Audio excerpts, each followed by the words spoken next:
Bismillahirrahmanirrahim. Assalamualaikum warahmatullahi wabarakatuh. Alhamdulillahilladzi an'amana bi ni'matil iman wal islam. Wa nusalli wa nusallim ala khairil anam. Wassalatu wassalamu ala sayyidina Muhammadin wa ala alihi wa sahbihi ajma'in, amma ba'du. Hadirin wal hadirat ma'asyiral muslimin wal muslimat rahimakumullah. Insyaallah pada kesempatan yang mulia ini kita akan membahas tentang hal-hal yang harus diperhatikan ketika iftar atau ketika berbuka puasa. Bapak Ibu, seperti yang kita fahami bersama bahwa Ramadan adalah bulan mulia. Ramadan adalah bulan istimewa. Di dalam bulan Ramadan ini ada satu waktu yang Allah Subhanahu wa ta'ala istimewakan, dan orang-orang yang mengangkat tangannya di waktu itu, maka pintu-pintu langit akan dibuka seluas-luasnya, dan Allah Subhanahu wa ta'ala akan mengijabah doanya. Kapankah itu?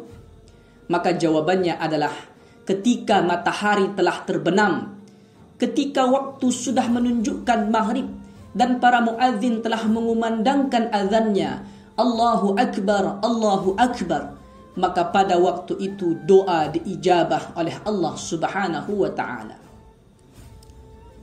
Seperti yang telah diriwayatkan oleh Anas bin Malik radhiyallahu anhu, bahwasanya Rasulullah sallallahu alaihi wasallam bersabda, "Thalathu da'awatin la turad." Ada 3 waktu, ada 3 doa yang Allah Subhanahu wa ta'ala tidak akan tolak. Yang pertama, da'watul walidi, doa orang tua kepada anak-anaknya. Yang kedua, wa da'watul musafiri, doa orang-orang yang sedang dalam perjalanan. Kemudian selanjutnya adalah wa da'watus shaimi, doa orang-orang yang berpuasa ketika ia berbuka. Semoga Allah Subhanahu wa ta'ala mengijabah doa-doa kita, terkhusus ketika berbuka puasa. Amin ya rabbal alamin. Hadirin wal hadirat ma'asyiral muslimin rahimakumullah. Yang menjadi pertanyaan kita adalah, apa-apa saja yang harus kita perhatikan ketika iftar?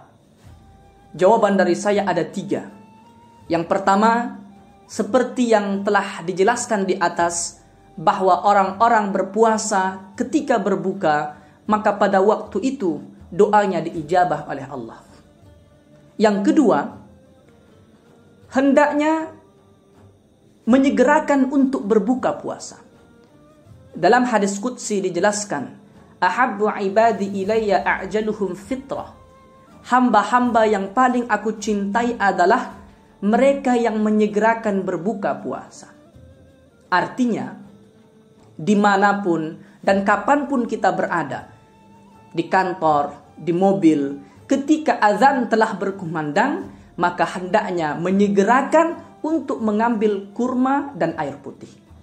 Kenapa kurma? Kenapa air putih? Karena ini merupakan sunnah Rasulullah sallallahu alaihi wasallam. Insyaallah apabila ini telah kita lakukan, maka insyaallah kita termasuk hamba-hamba yang dicintai oleh Allah Subhanahu wa ta'ala. Amin ya rabbal alamin. Bapak-bapak dan ibu-ibu yang saya hormati, kemudian yang ketiga, hal-hal yang harus kita perhatikan ketika iftar adalah berbukalah secukupnya.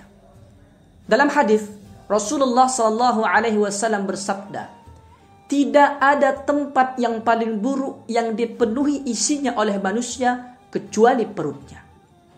Hari ini banyak di antara kita yang menjadikan iftar sebagai balas dendam, sehingga perutnya menjadi sangat kenyang. Dampaknya akan malas bergerak, malas sholat, dan malas tadarusan. Padahal Jika kita berbicara dalam ilmu medis dijelaskan bahwa orang-orang berpuasa akan menyehatkan tubuhnya.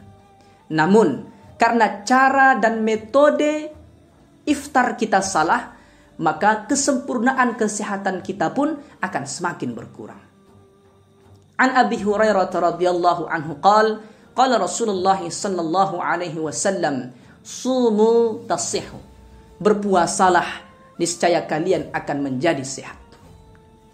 Jika kita kaji hadis ini dari segi periwayatan, maka riwayat hadis ini adalah lemah. Namun, jika kita berbicara secara substansi, maka hadis ini tidak bertentangan dengan ibadah puasa yang kita lakukan dengan tujuan meraih kesehatan spiritual serta kesehatan fisik kita. Bahkan, hadis ini tidak sedikit pun bertentangan dengan penelitian serta riset yang dilakukan oleh para medis bahwa dengan berpuasa dapat meningkatkan sistem kekebalan tubuh.